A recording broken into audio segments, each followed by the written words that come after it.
Hey guys, Navonod on No Limit Hold'em. I think I've got my microphone settings figured out now, hopefully. So as long as there's no weird thing that happens as I'm loading this onto YouTube, then we've got it.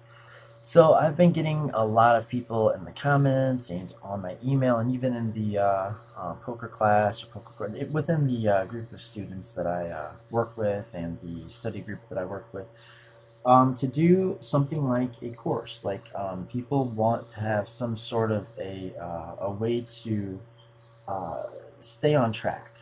They want to know, there's people that have voiced a concern to me that it's not that easy to know which videos to watch in what order and how to kind of stay on course. So I decided to do this, and this first video might go a little bit long. Hopefully, it's not going to be too long. I guess you know by the time you open it. But this is just going to be an overview, and I want to show you what the first few courses are going to be about. But this is what the entire system is going to be about. We're going to get into all of this stuff and probably a lot more, but we're definitely going to look into these things because these are all things I think are very important. You have to learn to think in ranges and equity, know what you're targeting when you're bluffing, when you're value betting, understand when it's right to be something like balanced and when it's better to take an exploitative approach, what the difference is, how to figure out how to do that, thinking in terms of mistakes and avoiding inducing mistakes, using the fundamental theorem of poker and game theory optimal play to sort of guide your decision process, the idea of using that Navonod's line, if you've seen that. If not, it's like just a way to really very quickly go through and frame your hand by relative hand value and adjust your own relative hand value based on your opponent's mistake propensity. Learn how to bet based on what type of aggressive ranges you're going to have, whether you have a range advantage and you're just going to bet everything, so you should be using a smaller sizing, or if you're going to have a polarized betting range where you might want to go a little bit bigger. And what does bigger and smaller even mean? What is it relative to? How much does it change based on the individual types of flops? And I guess that was the universe telling me it was time to move on. So yeah, basic no limit hold'em. This is one of the videos. The first video we're going to do within this series, outside of this introduction, obviously. We're going to talk about pre-flop open ranges. Why do we open? What hands do we open? Why do we open this hand and not that not that hand rather? And the theoretical foundations upon which we build and construct ranges by position, and how bet size, open size, and open range sort of go together. That you need one to solve for the other, but they don't necessarily have a causal relationship. And in other words, within the game space of no limit hold'em strategy, there's no element called time. Well, at least not in a lot of the okay. When you're trying to figure out what range should I use and what sizing should I use, those are two factors or attributes that go together. One does not cause the other. Time doesn't work that way inside the strategic game space of no limit hold'em. The only time that there is within the game space has to do with pot geometric. Well, it's the basic idea that if we see two spots in a hand, if the pot has grown, then we know that's later on in the hand. But outside of that, there's no arrow of time inside of the kind of mathematics of no limit hold'em. Then knowing what to open is very important, and if you've done any classes with me or watched a lot of my videos, you know that I'm not really big on, or if you've done sessions with me, I'm not big on telling you what hands you should open and what hands you shouldn't open from what position. If you ask me, I'll tell you my opinion, and sometimes it'll come up in conversation, but I would much rather explain why we open the hands we open and what factors are going to dictate that, and let you learn how to think for yourself. In a lot of ways, that's what this course is going to be about, is learning how to think for yourself, because metagame trends change. Poker evolves, No Limit Hold'em especially. It evolves, and the players do different things for different reasons. But if you're just following the crowd, then you're going to be one of those players that, like, for example, finds out or hears or realizes and knows that it's common knowledge that you should not ever flat call. Uh, well, what's the latest one? There was a time when people thought like you should always just be opening a super wide range from the button, and players realized that they should not be flat calling like three times the big blind open raises from the blinds. So it was standard for a while for players to defend their blinds by three betting or folding. Um, and the players that were really understanding this and really had their minds around why these things are the way they are figured out that if their opponents were always just going to three bet or fold, then they don't need to use a 3x open. And so they were able to exploit their opponents by using very small open raise sizes in late position, where really the answer should be, or the adjustment should be, that the blinds should start flatting an awful lot and not re-raising or folding very often. And so they were able to generate some serious edge there, because the players knew that they shouldn't be flatting uh, when they were facing a late position open out of the blinds, but they didn't know why they shouldn't be flatting. So the reason was that it had something to do with the raise size, we'll say. So the players that really understood it were able to take advantage of that by using a min raise and still getting their opponents to not flat, which is really bad. And nowadays, even a lot of players are saying things like, almost nobody turns a profit flat calling three bets out of position. And there was a time when that was probably true.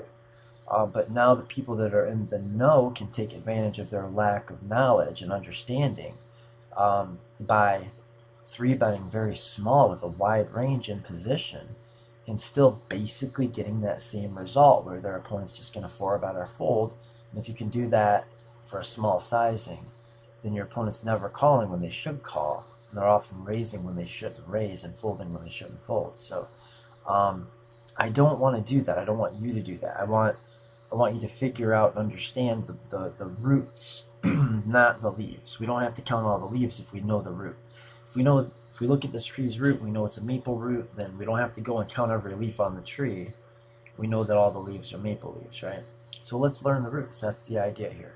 And it just is important to understand why we would continue and with what hands and what positions and in what way. Should we three bet a linear range or a merged, or a polarized range, and should we be balanced or bluff heavy or value injected? When to squeeze, when to isolate, when to overlimp, and when to have some hands that are going to call, but then when they get squeezed, they're going to come back over the top. But it's back raising if you're not familiar with the terminology. Then we're going to go into the second video that's going to be bridging the gap between pre-flop and post-flop, and what is that which bridges the gap. And I think what really bridges the gap between pre-flop and post-flop play is the continuation bet. Now, it's not always going to be the case that there will be a continuation bet, and if you're pre-flop raiser, you shouldn't always make a continuation bet, even in position, even when you're checked to, even heads up, whether you have a value hand or a bluff or showdown value. There's going to be some times where it makes sense to check your entire range back. There's going to be times when it makes sense to bet your entire range, and there's going to be times when it makes sense to polarize your attack range. And that, I mean, c-bet like your very strong hands and your not so strong hands, and check back your middle strength hands. And it's really important to be able to identify which spots are which. If you can identify what boards hit your range harder and when you should be the attacker and the aggressor, or when you should be the caller or defender, that's going to be a massive advantage. If you can figure out in a glance, looking at the flop, whose flop is that? And by knowing whose flop it is, okay, well, this is my opponent's flop. He checked to me. I should check back. It's like even if you have like top pair with a reasonable kicker, if your opponent has like way the best of it in terms of he's got a super range advantage. He's got the nut advantage and he's got the frequent strength advantage. Then maybe you don't want to just like mindlessly throw out C bets, especially with hands that are likely to be in pretty good shape right till they bet and get raised, right? In a situation where your opponent has a lot of incentive to raise because he's going to have a wide value range and therefore be able to rep a lot of bluffs. We're going to learn how to size our C bets and what factors go into that. When does it make sense to lead into preflop raiser as preflop caller out of position, aka donk into the raiser? When to check raise, when to check and call, when to check and fold. When it makes sense to have a balanced range, when it maybe doesn't make so much sense to balance. We're going to learn how to figure, based on the indifference equations, what percent of our range needs to do what, and what things we do or don't do that incentivize our opponent to, say, c-bet or stab turn after we take a non-procedural check back, things of that nature. That's going to be on the second video, bridging the gap between pre-flop and post-flop, the continuation bet. We'll talk about floating, we'll talk about double floating, we'll talk about dubbing, but we're only going to be talking about those things with regard to how the double barrel and floats and the incentivization, when the way that our opponent's playing is incentivizing us to do a one and done strategy, c-bet and shut down, or when we're incentivized to do a lot of double barreling, or when we're incentivized to double barrel some of the time, and what some of those cards might look like, and how the future equity distributions could change the percents that we want to c-bet on the flop. Like, just as an example, maybe we have a hand like Jack 10 of spades, and the board comes 9, the flop comes 9 of spades, 6 of diamonds, 2 of clubs. It's like, we don't have a tremendous amount on there, but we've got 2 overcards and a backdoor straight flush draw. If we know our opponent does float a lot, but then he also folds an awful lot to double barrels, then we really have a lot of incentive to c-bet hands that have a pretty reasonable chance of improving to something that you can profitably double barrel. So that might be a situation where you want to double barrel, but when you have like that same Jack 10 suited hand and the flop comes like Queen, 6-5, rainbow, and you have none of it, maybe it's a little bit different then, yeah, it's probably not the perfect example, but these are the kinds of things that we're going to be talking about on, we're going to talk about how future actions are going to change the way we ought to proceed on this decision point. The way that turns and rivers are going to play out, that has to have an effect on the way that we play this decision point. Then that's going to lead us into an entire video on nothing but playing the turn. And this is where we're really going to get into attacking capped ranges, when it makes sense to take the same action with our entire range so that we're not splitting our range. Because if you don't split your range, your opponent can't read your hand, right? But sometimes the reason your opponent can read your range is because for you to not split your range, you'd be pissing away a bunch of value, right? Or EV. So like when to dub for value, when to bluff dub, when to think about taking the triple barrel. Because again, what we are planning on doing on the river has to affect the decisions that we make on the turn. So we're going to be getting into those things when we get into this video on playing the turn. We're going to identify what cards are good for us, what cards are good for our opponent. We're going to get into the use of some of the tools in our kit. Like I don't know if I'm going to use like any of the solvers, but for sure Equilab and Flopzilla. Everybody should have Flopzilla. Everybody should have some kind of a HUD. Everybody should have Equilab. I guess you can do just about everything with Flopzilla that you can do with Equilab. Although I'm not sure that's true. I digress. So at this point, we should be thinking when we get to the turn, we really ought to have a good idea of how we're going to play rivers also, right?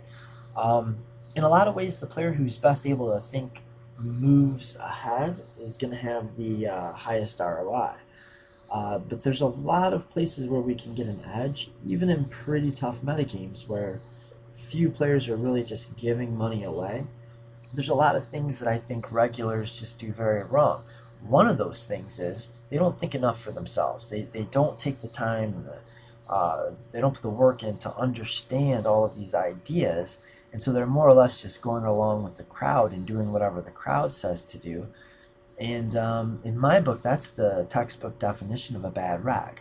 And if you can beat the bad rags and you can beat the fish, then you can beat poker, right? So, I mean, I could just entitle this video series "How Not to Be a Bad Rag," you know, talking about like how to set stacks up in order, or how to bet in such a way or take lines that lead us to the ability to, or the inability to allow our opponent to set the stacks up so that we can, or set the pot up in such a way, using sizing, thinking ahead, thinking in terms of like SPRs, which is stack to pot ratio, bet sizing, what we're targeting, what we're going after, how often is our opponent going to raise, and what does that look like, and how does that change the stack math, so that when we have a set and our opponent's got a good second best hand, we have a really good chance of busting him, of stacking him, or doubling through.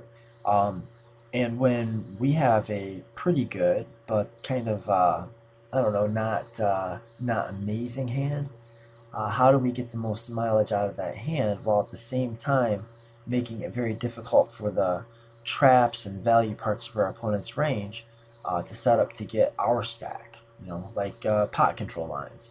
And we're going to talk about how position comes into that, how to try to set up situations where we can create this polar versus bluff catcher scenario where we have a polarized range, our opponent has a bluff catcher, and we can set stacks up and use bet sizing and set our ranges up to construct a strategy that our opponent really just is indifferent between folding and calling with his bluff catchers on the river, which in terms of pure EV just means we've effectively captured the entire size of the pot no matter what our opponent does.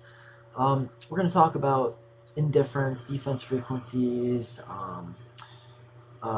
Beluga theorem and how good it is, and when it breaks down, and when it's great, when it's awful, and my personal twist on it, the Beluga's a bitch theorem, whereby we can take that idea of Beluga theorem and turn it on its head by finding good tags that take pot control lines, but maybe before they've been able to identify us, we identified them. And we know that they like to bet thin for value, but will fold to raises, specifically and especially when those raises come on the turn. Well, then we're going to start value raising rivers and value raising flops, but we're going to be very bluff heavy on our turn raises. And a lot of players won't be ready for that. In fact, well, I mean, this is something we're going to get into in the video, but it's my experience and it's my opinion that if you're going to bluff against a reasonably good player today, you should do it on the turn and sometimes on the river. I think the worst place to bluff, and so probably the best place to value raise, is it's on the flop. You know, players are used to that. Players realize that a lot of people are check raising draws and raising their like backdoor straight draws with overcard, like, you know, like mediocre kind of bluff equity, like mediocre equity hands make pretty good bluffs on flops, except that everybody knows that. And so we're going to be talking about how to do that, when to take non-procedural lines on the turn, you know, to kind of break the rhythm of the hand, not just for the sake of breaking rhythm, but because sometimes it makes sense to do that, and most regulars are not used to dealing with that. They don't know how to handle it when you check call flop and lead turn right into them, which I don't think is a reason in and of itself to just take non-procedural lines because our opponents are bad against them, but it's definitely incentive to learn, or you maybe could look at it as a good incentive to learn when it actually does make sense to break rhythm and take a non-procedural line. And then eventually we're going to get to river play. And I thought about releasing these videos in reverse order because honestly, a lot of times off table, I think it makes a lot of sense to sort of reverse engineer our lines when we're doing line checks and when we're kind of planning and thinking how we're going to take certain hands with certain ranges on certain runouts in future. Because in a way, you kind of need to know how to solve these river spots before you can really plan your turn strategy. And you've got to have a pretty good turn strategy before you can design a good flop strategy.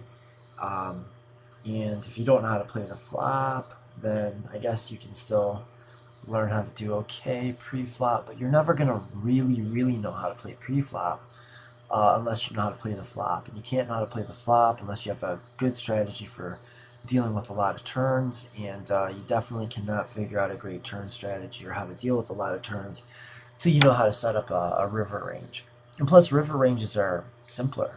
I mean, river play is the simplest, I think. Um, you could argue that pre-flop play is simpler, but I don't think that's the case. I think pre-flop play is only simpler in the sense that the mistakes you make are usually not as costly, and that you can make a pretty good case for a lot of different strategies because nobody really knows. I mean, you can't solve pre-flop until you have literally solved the game of no limit hold'em.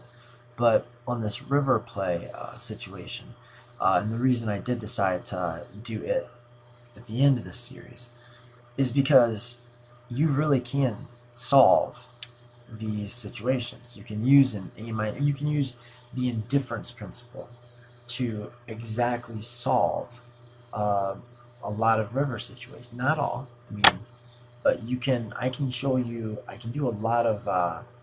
Um, well, I can give you a lot of the information and some examples and get you doing this at a relatively high level in a relatively low amount of time.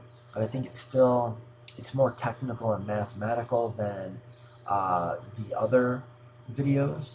And so I think it does kind of make sense to leave it at the end. Also, by the time we're talking about river play, we're going to also be talking about how to construct our ranges on turns and also flops to end up in situations where we have a good um, river strategy. Like, especially when we have managed to set up a polar versus bluff catcher situation and kind of put our opponent in the vice, put them in it. But we're going to talk about what's our opponent repping, what are we repping, what kind of sizing, are we polarizing, are we going to be betting a merged range, should we be like um, the bluff catcher in a situation, or should we be the bluffer, and so on and so forth,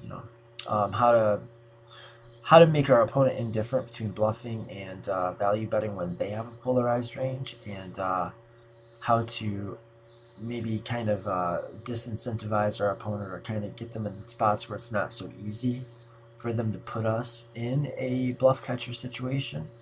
And then when we are in a bluff catching situation, how should we choose our calling range? Like, what bluff catcher should we use? Um, and how to bluff raise rivers. Because right now, river bluffing against decent regs is pretty amazing. That's been my experience, and I'm gonna share some of my thoughts and ideas on that. So, yeah, I guess that's gonna do it for this primer. Thank you for watching. I'm pretty damn busy right now, but definitely feel free to ask about coaching and the COPP program. Sorry, I don't. Well, yeah, it's the COPP, which is the Complete Overpowered Poker um, course system. COPS, maybe COPS. The Complete Overpowered Poker System. I like it. COPS. Let's do it that way. Yeah, bad boys. And whatnot. It's all about nerfing them tops. Dig it. Alright, till next time, guys. Navonod on No Limit Hold'em. I'm doing this. So, comments below, please. Let me know what you think about the idea. Tell me if the sound is good. God, I hope it is. I've put a lot of time and money and effort and energy into getting the sound settings to be at least okay. So, yeah, hopefully this is it. What's interesting is I'm back to not using an aftermarket microphone. So, yeah, that's if you knew how many I tried and how much energy and effort I've put into that, you would understand why that's frustrating and comical. But if this video sounds okay, give me the thumbs up, guys, and like and subscribe and whatnot. DonDoust@gmail.com if you'd like to talk to me about coaching or maybe about the strategy group. Until next time, Navonod on No Limit Hold'em. Good quote. It's quote. It probably sounded like poke. Quote. Exclamation. No. LUCK. End quote. Or exclamation point. End quote. There you go. Navonod on No Limit Hold'em. Over and out.